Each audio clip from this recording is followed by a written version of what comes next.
From day 2 to day 180 was the worst year of my life. And now I would sit there and there would be this pit in my stomach. And I did not want to walk into that school building. I was like, I'm not doing this anymore. I'm over this. After 6 weeks of my first year teaching, I quit. Nobody ever thinks that teaching is an easy profession. If something is possible, believe that you are capable. I stepped into the classroom on day 1 and all of my dreams were coming true, y'all. On day 1. August 5th, 2014, I can remember driving up to school and I remember parking right across the street from the marquee where the name of the school was on the marquee. And I remember sitting there feeling excited.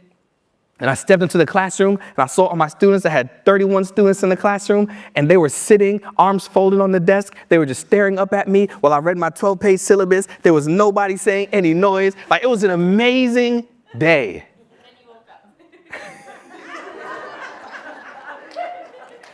It was an amazing day. I was not even dreaming. It was a real amazing day on day 1. But then day 2. I don't know what happened on day 2. Like, I still think that day 1 was a cruel joke by the school. I don't even think the students that were in my classroom on day 1 were the same students on day 2. I don't even think they were. So they changed the whole 31 students. On day 2, everything was off. Students were up and running around and they were just doing from day 2 to day 180 was the worst year of my life. I am so serious. I don't know where their students from day 1 went. I guess on day 1 they were trying to feel me out and they realized, oh, we can play with this one. Yeah, it's over now. Man, it was definitely the hardest year of my life. And it's interesting because automatically I started going back to those feelings of inadequacy, those feelings of self-doubt, remembering failing in praxis. And I remember from day 2 to day 180 saying to myself, this is why I shouldn't be here. I shouldn't have made this. I'm not good enough to do this. But I remember being there in the classroom and I would try to do a couple of different things. So while my students were unruly and doing things, I said, okay, I've got to figure out how to manage this classroom. I've got to figure out how to get student behavior down, right? Has anybody else had to try to figure out classroom management before? Yep. Right? Like, that's a big thing. It's not just teaching, right? There's more to it. So let me let you know what I did. And you tell me this was a good idea or a bad idea, all right? So I said, here's what we're going to do. I just need some structure. So what I'm going to do is I am going to write students' name on the board hold on, I didn't finish. Every single time they do something they're not supposed to do, I'm going to write their name up on the board. That way, I'm not finished. I'm saying, that way, they could see that they fell short of the expectation. And then, if they keep falling short of the expectation, I'll put a check next to their name so they can see how many times, it's getting better, right? How many times they fell short of the expectation. Also, I'm going to clearly list out all the consequences so they know that we're all on the same page. That's a good idea. Well, good idea, bad idea. What are you thinking? So I was a first-year teacher. Seemed like a great idea. I was like, let's go ahead and let's make this thing happen. So he was my board at the end of one of those classes. And I can remember, I wasn't joking. This is really what I did. So this was the end of my first block. And I said, okay, anytime you do something you're not supposed to do, I'm going to write your name up on the board. And then Terlisha was like, you're not going to write my name on the board. I said, watch this, Terlisha. I'm going to write your name. And I'll go put her name up on the board, right? And then Kadrick started laughing. Are you laughing, Kadrick? You can get some of this too. And I'll go put Kadrick's name on the board, right? Justin got it. Taylor got it. Like, anytime somebody did something they weren't supposed to do, I'm writing names and checks. Names and checks. Let's go. Names. You see the consequences right there. You follow along. There's no math on this board. 0%. Zero math on this board right now because all I was doing was focusing on names and checks and names and checks and names and checks. Also, spoiler alert, it did not work. They didn't get quiet. They didn't sit down. They just kept laughing, and I just kept writing names and checks. So then I started to feel defeated. Like, even the things that I'm trying are not working. I knew that I was struggling in this area. I knew that I wanted to get better, but I had no idea what I was doing. And classroom management was my thing year one, but I know that there's a lot of people that have a lot of things that we could be working on. And if I could be honest, I knew where I wanted to be. Like I knew what this makes sense. Sitting down, listening. I knew this is what a classroom could look like. I saw where I currently was, and I said, there's got to be a way for me to get from where I am to where I want to be. And what I need you to understand is that it's definitely possible. It's definitely possible for you to have the classroom that you envision. The way that you want it to look, the way that you want it to feel, the way that you want it to smell and sound, all those things are possible. But here's what we've got to do. First, you've got to visualize where you want it to be. You've got to be smart enough to assess where you currently are. And then you've got to acquire those skills that you need to grow. Why? Because I like to think about it as if we're crossing a gap. I know where I am. I see where I want to be. But how do I bridge the gap from where I am to where I want to be? And it does not matter what class you're teaching. It does not matter what area you're teaching, what subject area, or how old your students are, whether inside or outside of education. Anytime you want to close the gap, it's very simple because the bridge from where you are to where you want to be is constructed of skills that you have yet to acquire. The only reason why you are not wherever you currently want to be is because you don't have the skills to do that thing yet. That is a fact. I really want you to think about it. If you have a vision of where you eventually want to be, where you eventually want to end up, even if you take it outside of the classroom, if you want to be a better chef, if you want to cook some better meals, all right, if you want to learn how to cut your own hair, all right, if you want to be a better parent to your children, all right, you want to learn how to edit videos, whatever it is that you want to do, the only reason why you're currently not doing it is because you don't have those skills. But once you acquire those skills, you unlock whatever you need to do in order to have whatever you want to have. The bridge from where you are to where you want to be is constructed of skills that you have yet to acquire.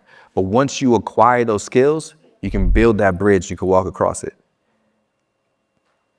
So I didn't know that classroom management was a skill that I could acquire. I was just trying different things. What I should have done was things like this: coming to conferences, go professional development, asking veteran teachers for help and assistance, researching things online. I should have said, man, I know that I need to grow my classroom management. I just came up with that idea off the top of my head. Names and checks. Nobody told me that was going to work. But had I have reached out and tried to see some areas that somebody else was already seeing success in or seeing some proven strategies, that would allow me to close that gap and build that bridge. Is that making sense? That's what it is. I wish I knew that, but I didn't. So what ended up happening is that day after day, I was going through the same thing, names and checks. And then some days I wouldn't even try the checks. There was this one time where I tried Jolly Ranchers. I thought, and people say candy works. So here was a crazy idea I had. I said, every 10 seconds, I'm going to give out a Jolly Rancher. Because I'm telling you, I couldn't even get them quiet at all. So I was like, okay, maybe if I get 10 seconds. Right? So I said, every 10 seconds, I'm going to randomly give out a Jolly Rancher if the class is quiet. I had a watch. I said it buzzed every 10 seconds. Every time it was 10 seconds, I'll just flip out a Jolly Rancher. I'm going to flip out. That lasted for like 6 minutes, like literally. And then they were like, all right, we're good. And they went back to what they were doing. I was just trying random things. And I burnt myself out. And then after 6 weeks of my first year teaching, I quit. After 6 weeks. Now, I didn't physically quit and turn in a letter of resignation, but mentally, I checked out. I needed health insurance, so I was like, I can't just like really quit. But I definitely man, I remember I would show up in that same parking spot. Is anybody else the same parking spot kind of person? Absolutely. Same parking spot across the street, looking at the marquee. And now I would sit there and there'll be just this pit in my stomach because I did not want to walk into that school building. But I'll gather myself together. School started at about 8 o'clock. And I know that about 8:07, I would walk in and my students would be lined up in the hallway. And I was like, come on, y'all, we're going in here. And I'll go inside and I'll put these worksheets out. I quit. I was like, I'm not doing this anymore. I'm over this. And then here's what I said. I had a bright idea. I said, I'm going to give my students a life-changing, rousing speech. Because that's what I do. I can speak. Here we go. I said to my students one day, only like 2 or 3 of them were listening. And I was like, you know what? I can't believe you. This how I know I quit. I said, I can't believe you. You show up every day and you're wasting this opportunity. Listen, we should have a bingo card. Let me know if you heard anybody say any of these things I'm about to say ever. You're wasting this opportunity for a free education. In some other countries, students would love to have this opportunity. And here you are squandering it. And you know what? Here's what I've decided. I'm only going to teach those that want to learn.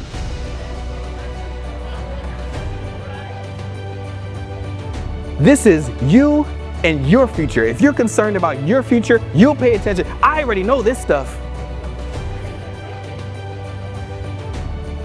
Kind of, sort of. Depends if you look at my practice scores. But I already know this stuff. So here's what I'm going to do. If you want to learn, you scoot your chair up to the front. You take control of your future. You change your lives. If you don't want to learn, you can scoot to the back and out. It won't matter anything to me. What I thought was going to happen was it was going to be like, yes, Mr. Williams, you're right. Let's do this. Come on, let's get it going. What actually happened, I was more like, all right, so everybody's going to go to the back, 100% of y'all, everybody. They all just started scooting their chairs to the back. They were like, oh, for real? They started scooting their chairs to the back. They took their phones out, started playing games. They made this paper ball out of like loose leaf and tape, and they were throwing it back and forth. I had like 5 students that scooted their chair up to the front. I had about 26 students that scooted on to the back. And it's crazy because I literally then took those 5 students and I was like, all right, I'll teach you.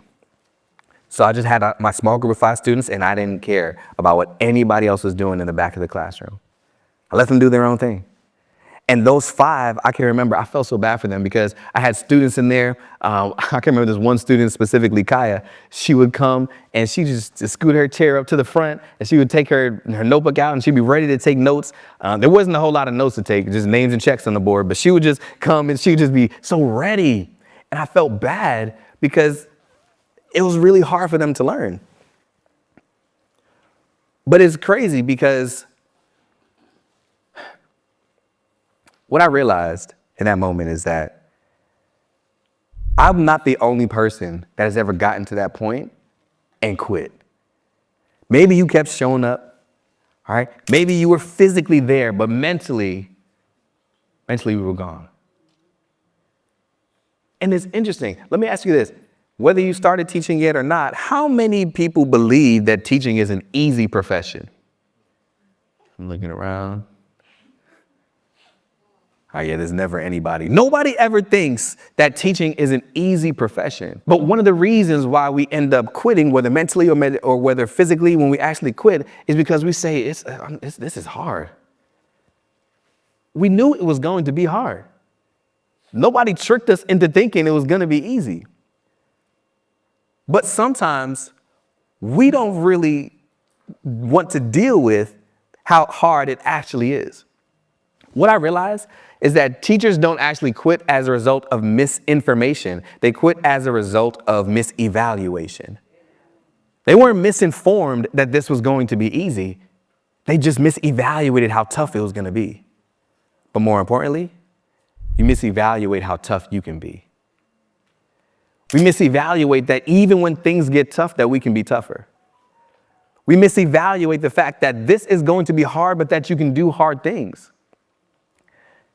Nobody informed you this was going to be easy, and then you got shocked and surprised like how hard this was. You just realized it's misevaluation. You didn't really evaluate well how tough this was going to be, but also how tough you are. So I need you to take that with you as you're moving in. It is going to be tough. But one of the things I always like to say, I'm not one of those speakers that believe that anything is possible. Sometimes people come and you'll hear them, they're like, impossible is nothing. Like anything is possible. I'm like, I don't know. I think there's some things that are impossible. Like something I'm just not going to be able to do. I get that, right? But here's what I like to say. I want you to think about this. Whatever the thing is that you're struggling with, whether it's in the classroom, whether it's pre-teaching, whether it's something that you dealt with this year, maybe you've been teaching for a while and you've been experiencing these things. I want you to ask yourself this question. Bring a struggle to your mind. Is there anybody else in the world, that could successfully do that thing? For me, it was classroom management. Is there anybody else in the world that can manage that 31 group of students? Yeah, 100%. I couldn't do it, but there's somebody that could. Is there anybody else in the world that could have passed the praxis? Is there anybody else in the world that could engage these students? Would there be anybody else in the world that would be able to successfully differentiate this lesson? And if the answer is yes, then to me, that's just proof that it can be done. And proof that it can be done is proof that it's possible. And I'm just crazy enough to believe that if something is possible, that I know that I'm capable.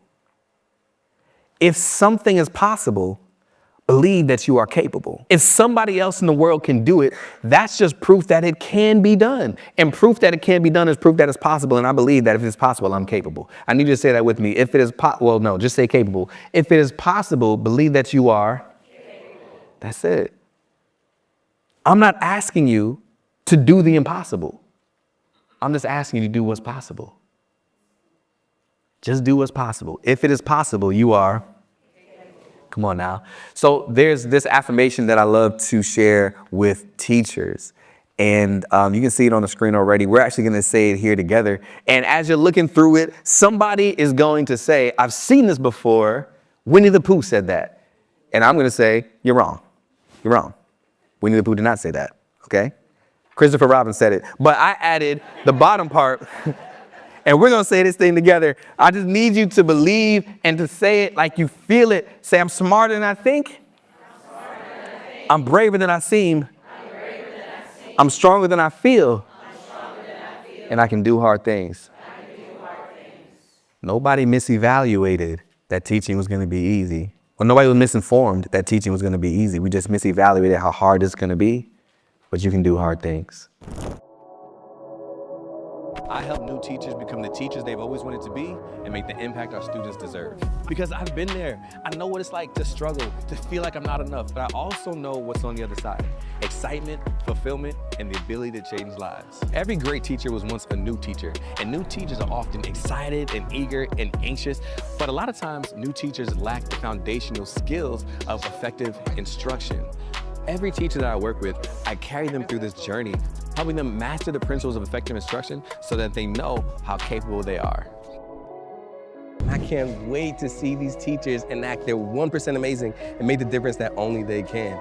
If you would like for your school district to be empowered as well, you can click the link down below and our team will reach out to you.